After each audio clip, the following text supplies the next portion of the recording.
Assalamu alaikum wa rahmatullahi wa barakatuhu. Welcome to the Nourishing Traditions, and today I will be talking about the difference between prebiotics and probiotics.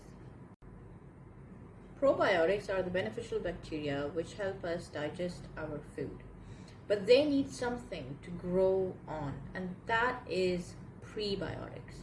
So yogurt is considered as a very good prebiotic, but I know it's marketed as a probiotic food because they put in the extra Lactobacilli and Bifidobacterium in it to nurture the yogurt. But yogurt itself is a prebiotic on which these bacteria repopulate. Prebiotics are basically the non-digestible food materials which the human host require to nourish the good microflora in the gut. Now, these are generally carbohydrates, oligosaccharides, and they do not get distorted by the acidic environment of the stomach. The bile salts, they're generally easily fermented, and they work as a food for the microorganisms which are living in the host gut, which is human beings, us, we are the host. So these prebiotic fibers, they can be consumed from bananas, oats, peas, onions, dandelion leaves, and berries, garlic, asparagus, and Jerusalem artichokes are a very good source of inulin.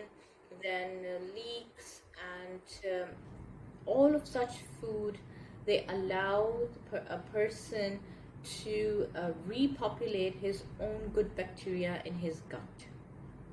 Probiotics are actually the bacteria which grow on the prebiotic food material, and there's also another thing called postbiotics. So postbiotics are actually the fermented products, byproducts, which are produced by these bacteria.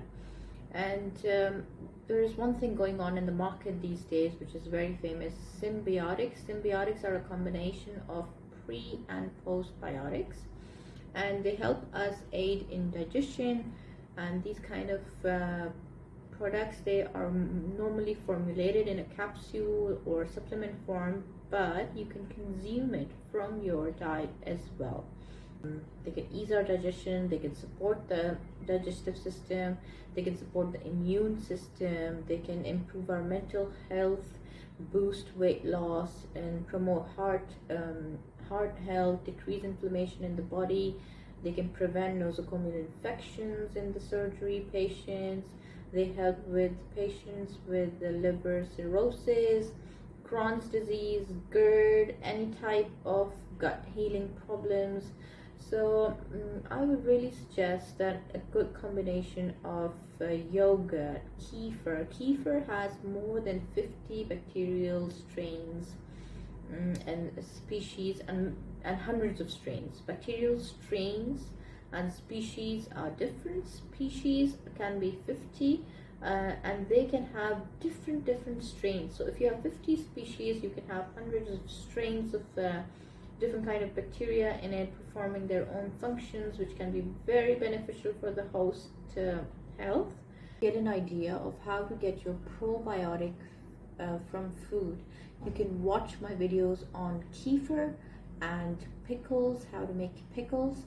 So pickle juice and kefir is a very good source of good probiotics. So thank you for watching for now, and I would like to see you in other videos. Assalamu alaikum wa rahmatullahi wa barakatuh.